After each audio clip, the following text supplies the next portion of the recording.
오늘 우리가 읽은 이 본문의 말씀은 다윗이 지은 시입니다. 다윗이 그 시편의 말씀 가운데 150편의 이 시들 가운데 반 이상을 다윗이 지었습니다. 다윗은 정말로 이 탁월한 재능을 갖고 있는 사람이에요. 노래도 잘 만들고 시도 정말 잘 지었습니다. 근데 오늘 본문의 말씀 보니까 다윗이 새 노래로 하나님을 찬송한다라고 고백하고 있어요. 많은 노래를 지었는데 또 새로운 노래를 지어서 하나님을 찬송한다라는 의미일까요? 아마 그런 의미가 될 수도 있습니다. 그러나 이 다윗이 본문의 말씀을 통하여서 고백하는 이 새 노래는 심령을 새롭게 하여서 새 마음을 가지고 하나님을 찬송하겠다라는 겁니다. 예배자리에 나오신 우리 성도님들, 예배의 자리에서 하나님께 찬송으로 영광 돌릴 때 어떠한 마음으로 찬송의 영광을 올려드리고 있을까요? 그 마음이, 그 심령이 새로운 마음, 또 새로운 심령일까요? 이제 우리 예배자리에 나오실 때마다 새로운 심령으로, 새로운 마음으로 찬송의 영광을 돌리는 우리 모두 다 될 줄로 믿습니다. 많이 불렀던 노래네, 많이 불렀던 찬양이네, 많이 들었던 찬양이네, 그런 마음이 아니라는 거예요. 오늘이 이 예배가 내 인생이 끝이다라는 마음, 이 예배가 내 인생에서 마지막으로 드린다는 그 심령의 마음으로 찬송을 드릴 때에 그 찬송이 어떻게 불러드리겠습니까? 모일 때마다, 찬송할 때마다 그 심령이 새로워지고 새로운 마음으로 찬송 드릴 때에 보좌 우편에 계시는 주님께서 영광 받으시는 그 거룩한 찬송들 다 될 줄로 믿습니다. 다윗이 새로운 노래를 만들어서 찬송하겠답니다. 그 이유가 무엇일까요? 하나님께서 다윗을 절박한 상황에서 구원하셨기 때문입니다. 절박한 상황이에요. 다윗이 살고 있는 그 삶의 자리는 처절한 삶의 자리입니다. 얼마나 절박하고 얼마나 처절했으면 이 본문의 말씀 가운데 다윗이 그 인생을 이렇게 고백을 하잖아요. 기가 막힐 웅덩이와 수렁이라고 그 인생을 묘사하고 있습니다. 기가 막힌 웅덩이는 대체 어떤 웅덩이일까요? 우리가 소시적에 이 뛰어넘고 다녔던 그런 웅덩이일까요? 또는 뛰어넘다가 빠지면은 이 신발이 좀 적셔지고 또 바지가 좀 더러워지는 그런 웅덩이일까요? 그런 웅덩이가 아니죠. 소란스럽고 파멸의 구덩이입니다. 그런 기가 막힌 웅덩이에 빠지면은 인생이 끝장날 수도 있다는 거예요. 전쟁의 소음이고, 다윗이 전쟁을 얼마나 많이 했습니까? 또 비난하는 소리입니다. 대적들이 많았잖아요. 죽음의 공포가 가득한 삶의 자리, 그러한 삶의 자리에 놓여있던 다윗은 절박한 심정입니다. 처절한 삶의 자리예요. 또 수렁이랍니다. 수렁은 어떤 의미입니까? 빠져나오기 위해 발버둥을 치면 칠수록 더 깊이 빠져들어가는 진흙탕이잖아요. 애를 쓰면 쓸수록 절망이 더 깊어집니다. 내가 노력을 하면 노력할수록 삶의 형편이 더 좋아져야 되는데 그렇지가 않다라는 거예요. 절망이 더 깊어진다라는 것입니다. 살아가야 될 삶의 소망은 멀어지고 절망이 더 깊어진다라는 거예요. 이러한 웅덩이와 수렁에 빠지면 하나님의 부재가 느껴집니다. 하나님은 대체 어디에 계시는 걸까? 하나님은 내 삶의 형편을 살피고 계시는 것일까? 이런 하나님의 부재가 느껴집니다. 다윗은 인생을 살아가면서 대체 어떠한 일들을 경험하였기에 기가 막힐 웅덩이가 되고 빠져나오기 힘든 수렁이 되었겠습니까? 다윗의 인생을 곰곰이 들여다보면 세 가지 중요한 사건들이 있어요. 사울 왕에게 쫓겨다녔던 10년의 세월입니다. 광야로 이곳 저곳으로 도망 다녔습니다. 이 광야에서 고립된 웅덩이와 수렁의 세월이 자그만치 10년이에요. 또 아들 압살롬과 이 아히도벨이 반역을 했습니다. 주변 사람들에게 배신을 당한 배신의 수렁이에요. 그것도 아들내미에게, 자식에게 배신을 당하잖아요. 가장 믿었던 아히도벨에게 반역을 당하잖아요. 그러니 그 인생이 기가 막힐 웅덩이와 빠져나오기 힘든 수렁에 빠졌다라고 다윗은 고백을 하는 것입니다. 또 인생길 걸어가면서 짓지 말아야 될 죄를 범하였잖아요. 바세바 사건을 통하여서 하나님께서 가장 싫어하는 충직한 장군 우리아까지 죽여버리잖아요. 이런 사건들을 통하여서 이 다윗은 죄책감이라는 이 영적인 고뇌의 웅덩이와 수렁에 빠져가지고 그 삶이 절망의 늪으로 빠져들어갔다는 것입니다. 어쩌면 오늘을 살고 있는 현대인들도 기가 막힌 웅덩이와 수렁에 빠져들기도 합니다. 어떤 웅덩이고 어떤 수렁이겠습니까? 우리는 자본주의 시대를 살고 있어요. 그 많은 돈들은 다 어디 가 있는지, 이 밤잠을 설치게 하는 이 경제적인 압박, 돈의 문제를 직면하면 우리의 삶이 웅덩이로 빠지고 수렁으로 빠집니다. 또 아무리 애를 써도 호전되지 않는 인간관계의 진흙탕 싸움, 부부 사이에, 가족 사이에 관계가 헝클어집니다. 지인들 사이에 관계가 소원하게 되는 거예요. 또 세상을 살아가면서 타인의 화려한 삶과 비교하는 나의 이 보잘것없는 삶, 비교할 때 밀려오는 열등감의 수렁. 남들은 다 잘 되는 것 같은데 내 인생은 왜 이리 잘 풀리지 않는 걸까? 그런 열등감의 수렁. 또 아무리 발버둥 쳐도 호전되지 않는 이 우울감의 수렁. 우울감은 현대인들의 삶을 힘들게 하는 정말로 내적인 문제이잖아요. 우울감이 깊어지면 하지 말아야 될 생각도 하고 하지 말아야 될 극단적인 선택도 해버리잖아요. 다윗이 경험하고 우리가 경험하고 있는 이 기가 막힌 웅덩이와 수렁의 특징이 무엇입니까? 자력 탈출이 불가능합니다. 내 힘으로는 절대로 빠져나올 수가 없다는 거예요. 누군가가 위에서 이 밧줄을 내려주기 전까지는 절대로 빠져나올 수가 없어요. 전적인 하나님의 도움, 전적인 하나님의 은혜가 임하기 전까지는 이 웅덩이와 수렁을 빠져나올 수가 없다는 것입니다. 혼란스러운 상태가 계속됩니다. 끊임없는 비난의 말들과 비웃음이 난무해요. 또 내적으로 불안하고 또 내면적인 어려움을 직면합니다. 심적으로, 정신적으로, 육체적으로 평안하지가 못해요. 또 무력감을 직면합니다. 몸부림치면 칠수록, 내가 애를 쓰고 노력하면 노력할수록 더 깊이 빠져들어가는 나의 삶의 모습, 나의 무능함, 자아의 무력감을 경험하는 것이죠. 이런 삶의 자리를 지나온 다윗이 새 노래로 하나님을 찬송한답니다. 어떻게 이런 일들이 가능하겠습니까? 아무리 힘들고 어려운 삶의 자리를 할지라도, 빠져나오기 힘든 웅덩이와 수렁이라 할지라도 하나님께서 건져주셨기 때문입니다. 하나님께서 다윗의 발을 반석 위에 세워주셨기 때문이에요. 말씀은 절망의 웅덩이에서 시작합니다. 그러나 이 말씀의 끝은 새 노래로 끝이 나고 반석으로 끝이 납니다.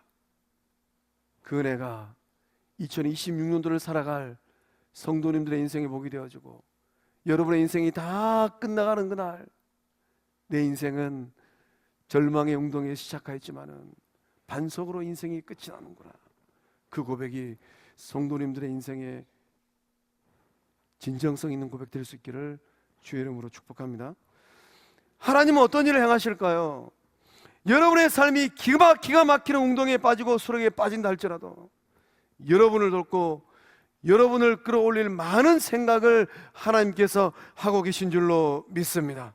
전능하신 하나님께서 하나님의 방법으로 여러분의 생각을 넘어서는 기적을 일으키고 계신 줄로 믿습니다. 인생의 아름다움은 무엇일까요?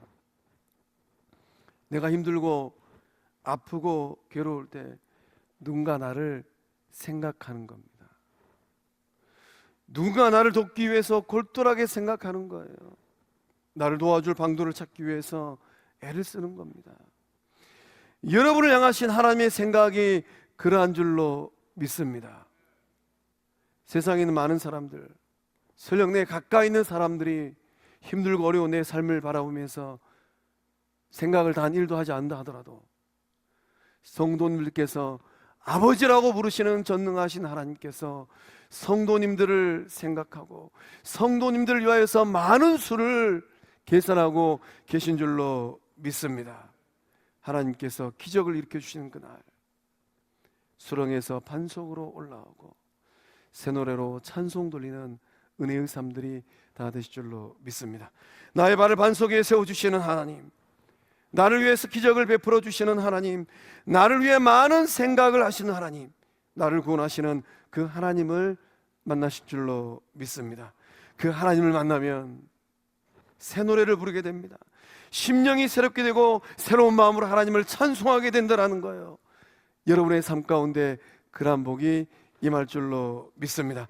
수렁에서 끌어올려 주시고 반석에 세워주시는 하나님을 만나기 위해서는 우리가 어떻게 해야 되겠습니까? 기다림으로 인내해야만 합니다.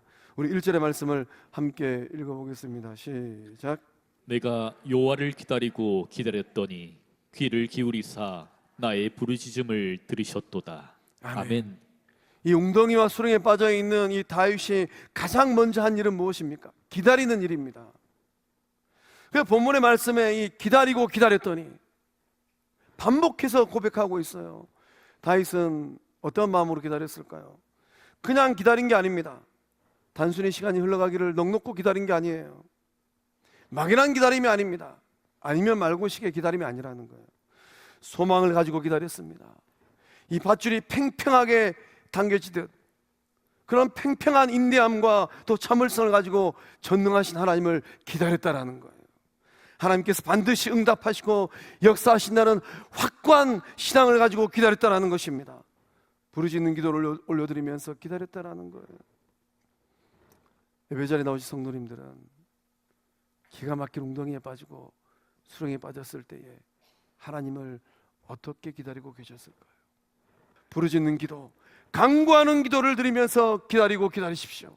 하나님께서는 골똘히 생각하시는 하나님, 많은 수를 생각하시는 하나님께서 우리의 생각을 넘는 놀라운 기적의 방법으로 구원하여 내실 줄로 믿습니다.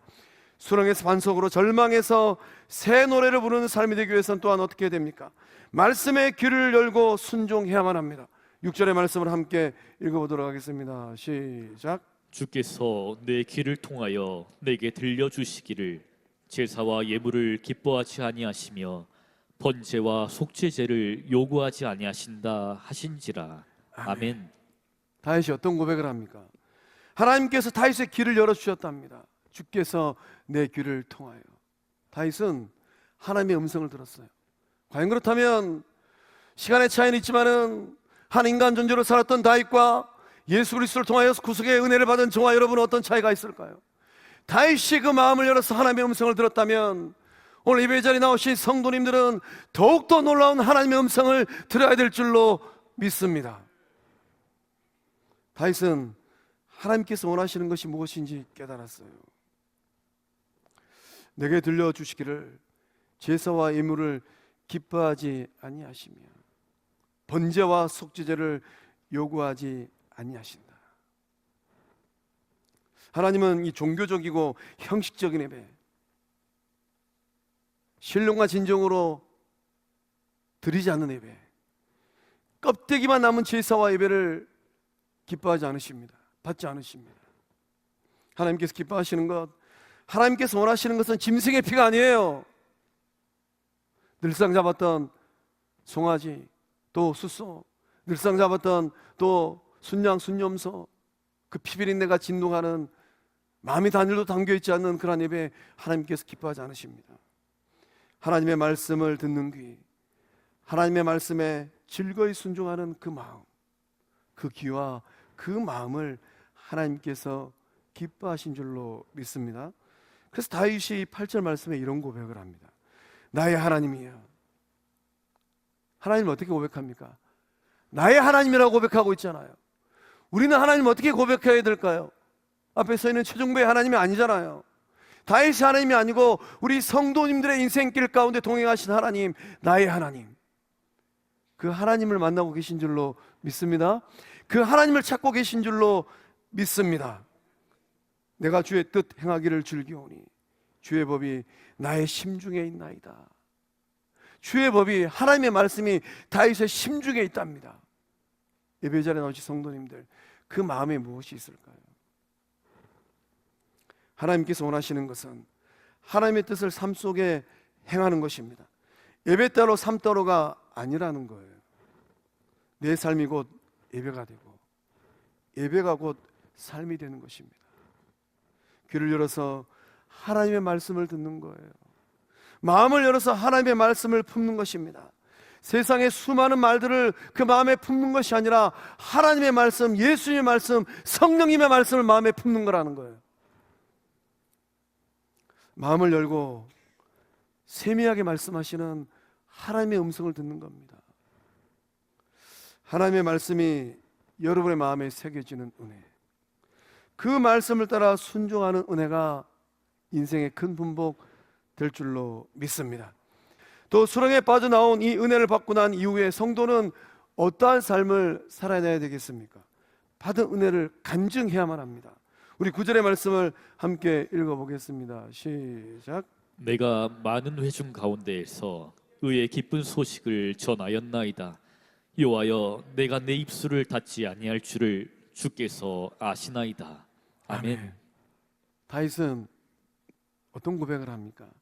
내가 많은 회중 가운데에서 의의 기쁜 소식을 전했답니다. 그 입술을 닫지 아니하였답니다. 웅덩이와 수렁에서 건져주신 하나님, 그 하나님을 만난 사람들은 입술의 말이 달라져요.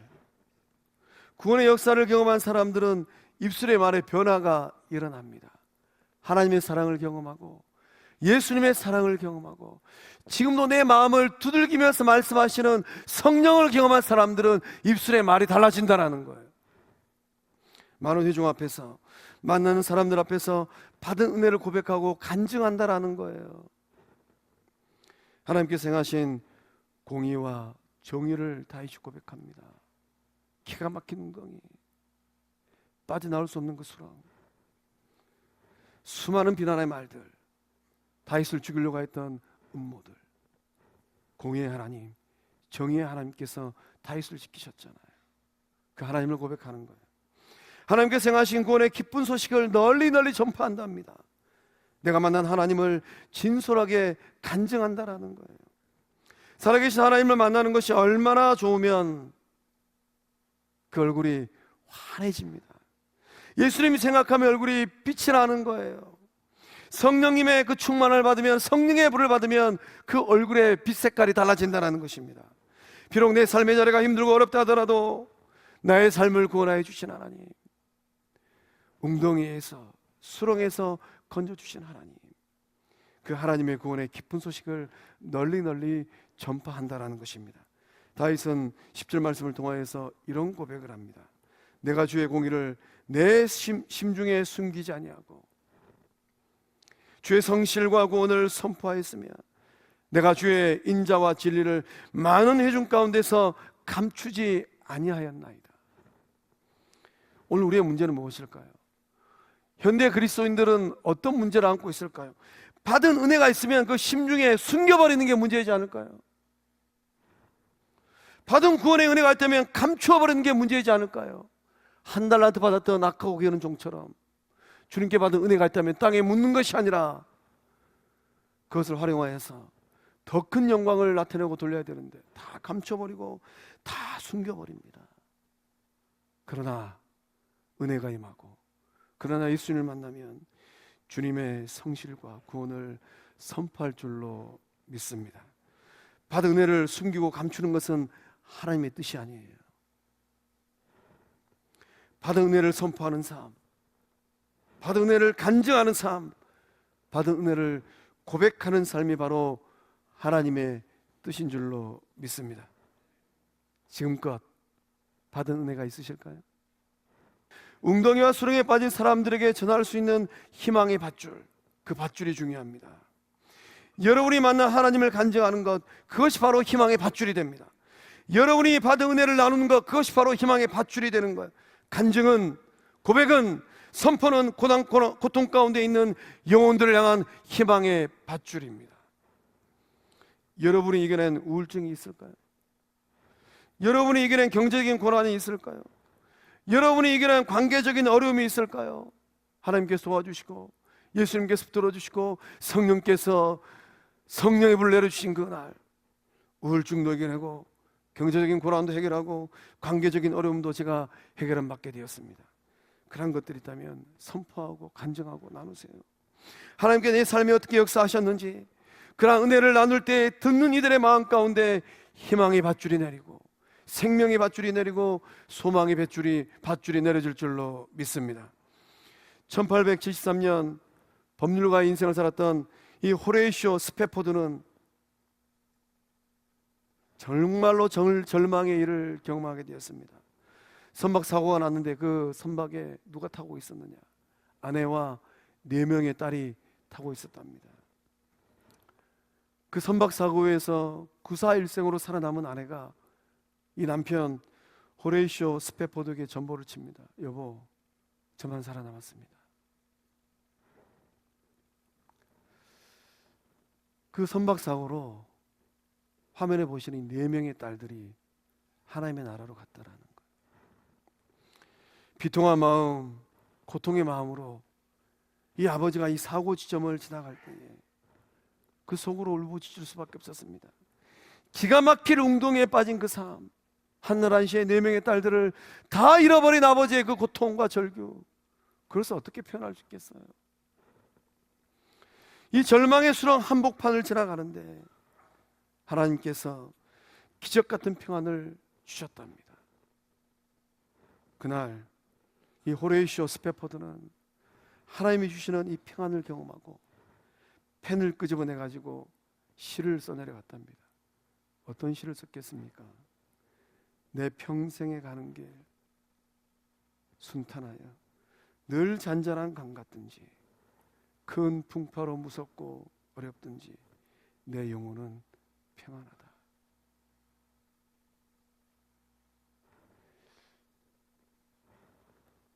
이해가 되지 않는 그 애절한 표현이지 않을까요? 네 딸들을 잃어버렸는데 내 평생에 가는 게 순탄하답니다. 큰 풍파로 무섭고 어렵든지 그 영혼이 평안하답니다. 어떻게 이런 역설적인 고백을 할 수 있을까요? 세상은 절대로 줄 수 없는 어떻게 이런 믿음의 고백을 할 수 있겠습니까? 스패포드의 이런 진솔한 간증과 이 나눔은 오늘 이 시간에도 전 세계 곳곳에서 울려 퍼지고 있습니다. 웅덩이와 수렁에 빠진 많은 사람들에게 위로가 되고 소망이 되고 희망이 되었어요. 스패포드의 고백은 지난 150년의 세월 동안 수천만 명의 영혼을 수렁에서 건져 올린 희망의 노래가 되었고 위로의 노래가 되었고 소망의 노래가 되었습니다. 사랑하는 성광의 성도 여러분, 수렁에서 건져주신 하나님, 그 하나님을 만난 은혜가 있습니까? 간절한 기도에 응답하신 하나님을 만난 그 경험이 있으실까요? 평생 흘릴 눈물을 다 흘린 그날 그 인생의 길을 열어주신 하나님 만나보신 경험이 있으실까요? 말씀에 순종할 때에 이런 문제 저런 문제를 해결하여 주신 하나님을 만나보신 적이 있으실까요? 눈물과 고통이 가득한 삶의 한복판에서 받고 누린 하나님의 위로가 있으실까요? 그러한 은혜가 있고 그러한 위로함이 있다면 가슴에 담고 있지 말고 문 영혼들을 향하여서 간증하시고 고백하시고 선포하시고 나누시길 바랍니다. 여러분의 받은 은혜를 통하여서 문 영혼들이 고통 가운데 있는 영혼들, 기가 막힌 수렁에 빠져 있고 빠져나올 수 없는 웅동에 허우적거리는 그 영혼들이 성도님들의 진솔한 간증을 통하여서 은혜의 밧줄을 잡고 소망의 밧줄을 붙잡는 그 은혜가 흐를 줄로 믿습니다.